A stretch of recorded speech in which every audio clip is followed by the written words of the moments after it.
Buenos días, doctor Roy Aliaga. En esta oportunidad en mi grupo vamos a exponer Nebus de Ota.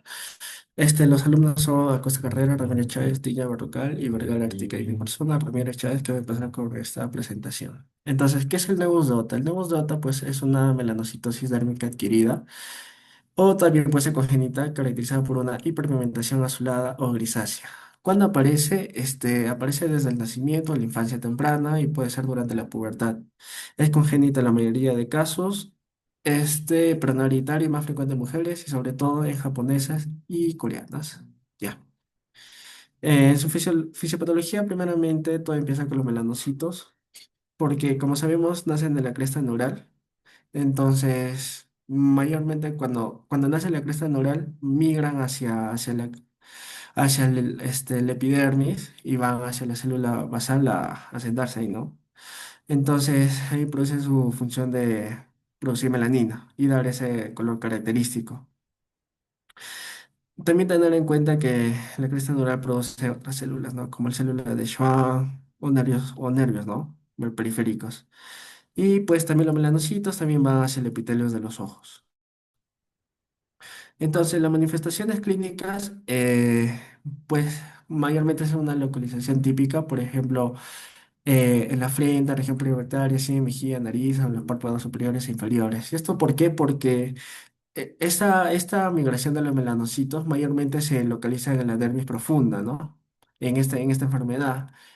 Sin embargo, va a seguir el recorrido de las ramas B1 y B2, pues que es del nervio trigémino, ¿no? Que es el oftálmico y la mandibular, ¿no? Entonces, no, la submaxilar. Entonces, va a afectar ese recorrido y va a dar ese color característico, ¿no? También puede dar una afectación ocular hasta un 60% de los casos, que mayormente va a afectar la esclera y va a ser una hiperpigmentación azulada, ¿no? Y sobre todo va a pasar un glaucoma secundario porque va a ver un acúmulo de pigmentos que va a obstruir el ángulo iridocorneal y pues va a causar este glaucoma. En el examen físico, mayormente podemos observar que el color va a ser de la mancha, o sea, grisáceo, azul grisáceo o azul violáceo, la forma que puede ser de parche plano, de bordes irregulares, la distribución periorbitoria, frontal, temporal, nasal o molar, según la afectación pues, del nervio, ¿no? Y puede ser pues, unilateral, ¿no? En el 90% de los casos. La palpación puede ser no dolorosa, no elevación, no alteración de la estructura ni temperatura. Por ejemplo, podemos, en este caso, ¿no? de Luciano Andreas, que sé que se va a observar una mácula extensa de color gris azulado, plana, de bordes mal definidos, localizada en la región prioritarias izquierda, extendiéndose hacia el 100 y el pómulo del mismo lado, ¿no? Lesión de destrucción unilateral y no hay compromiso en línea media. En la palpación, pues, obviamente va a ser lisa, no dolorosa y sin erosión ni hendidura y sin escamación. Le voy a pasar a mi compañero para que exponga el diagnóstico. En el diagnóstico generalmente se va a hacer inspección el dermatólogo que va a ver los patrones y de acuerdo a ello va a poder ver si hay lesiones pigmentadas y diferenciarlo con los melanomas. Generalmente se va a ver lo que viene a ser la histopatología, lo que son los melanocitos pigmentados, fusiformes y dendríticos entre las dermis superficial y media. Si en todo caso hubiera alguna duda o sospecha de lo que viene a ser la parte de un tumor maligno, se tiene que extirpar y realizar una biopsia. Y en los exámenes oculares se debe ver lo que viene a ser si el nebus va a afectar, si el nebus va a afectar las membranas mucosas o la conjuntiva ocular y se puede realizar pruebas oftalmológicas para evaluar posibles complicaciones asociadas como el glaucoma o el melanoma uveal. Siguiente diapositiva, por favor.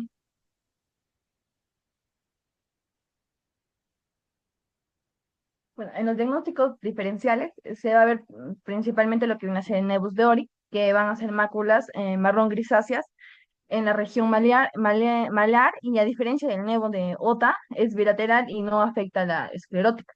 Después de ello se va a ver lo que viene a ser la ocronosis, que van a ser pigmentaciones azuladas o negras de la piel y cartílagos asociadas con la acumulación de ácido homogentísico en trastornos como la alcaptonuria o por exposición a ciertos agentes tópicos. La distribución y la historia clínica ayudan a diferenciarla del nevo de Ota.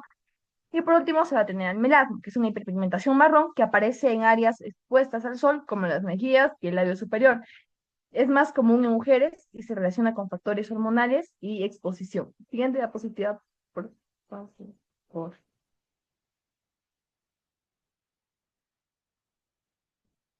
bueno, en el tratamiento vamos a ver principalmente los láseres Q-Switched de emisión en nanosegundos, basados en teoría de la fototermólisis selectiva de Anderson y Parrish, que va a ser una técnica actual para la eliminación del nebus de OTA.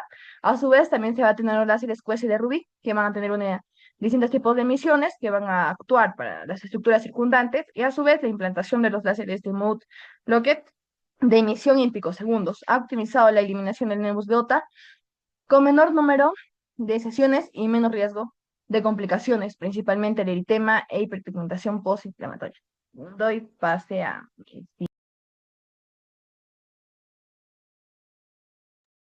Bien, ahora voy a presentar yo un caso clínico sobre el nevus de Otano.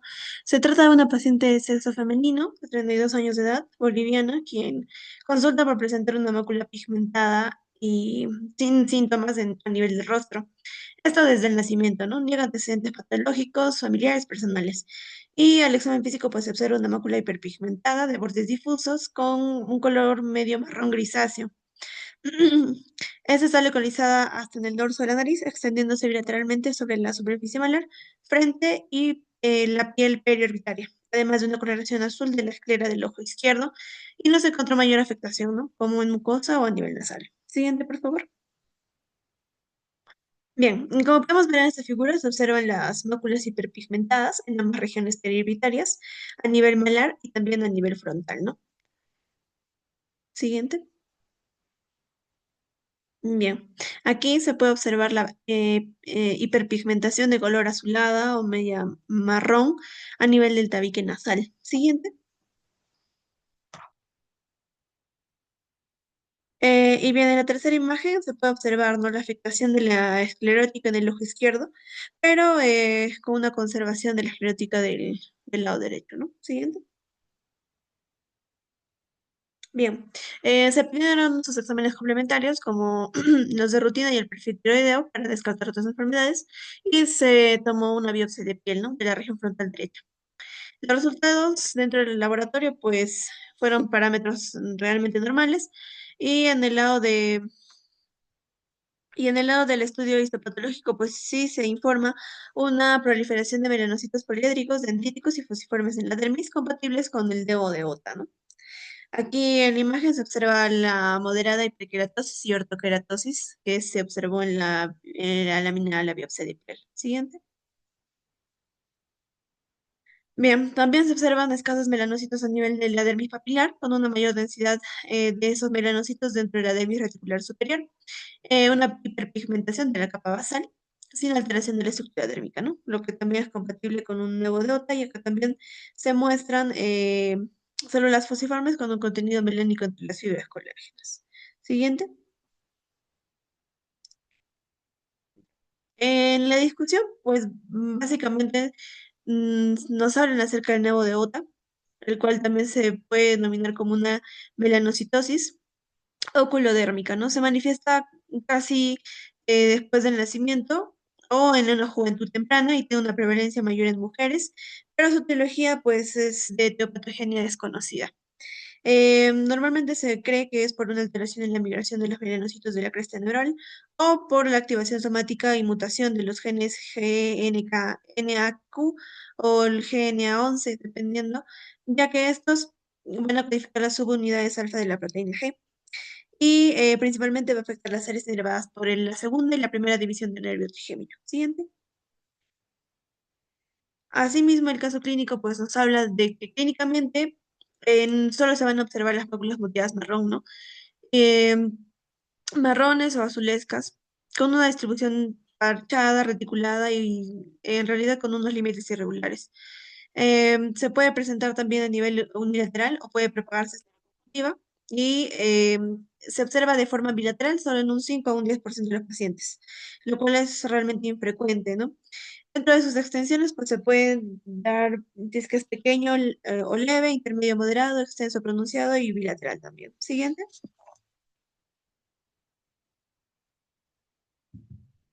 Otras clasificaciones que se pudieron hacer fue en cuanto a su ubicación, si son superficiales, superficiales dominantes, difuso, profundo dominante, profundo, y de acuerdo al tipo, ¿no? De acuerdo a la región facial que está afectada. Por ejemplo, el de tipo 1 sobre la órbita palpebral y cigomático, el tipo 2 afecta a la región orbitaria, cigomática y nasal, el tipo 3 afecta a la región primera y segunda de las ramas del trigémino, y la cuarta es bilateral, ¿no? Como en el caso del paciente. En sí, el diagnóstico es clínico y se puede observar mayormente la acentuación de esta pigmentación a la luz de Woods, ¿no? Siguiente. Bueno, ya se ha mencionado acerca de los tratamientos y también de que hay que tomar en cuenta que la evolución, que claramente lo dicen, pues no tiene una tendencia a crecer ni a malignizar, pero sí se puede desarrollar en casos excepcionales un melanoma, ¿no? Eso es lo principal de este caso clínico. Doy paso a mi compañero. Posición. El segundo caso clínico se trata de un hombre de 22 años que se presentó por consulta ambulatoria dental con queja principal de manchas en los dientes. No había antecedentes médicos significativos reportados, tenía máculas hiperpigmentadas, sintomáticas, azuladas, moteadas, colescentes y bien delimitadas en el tercio medio facial izquierdo extraoralmente.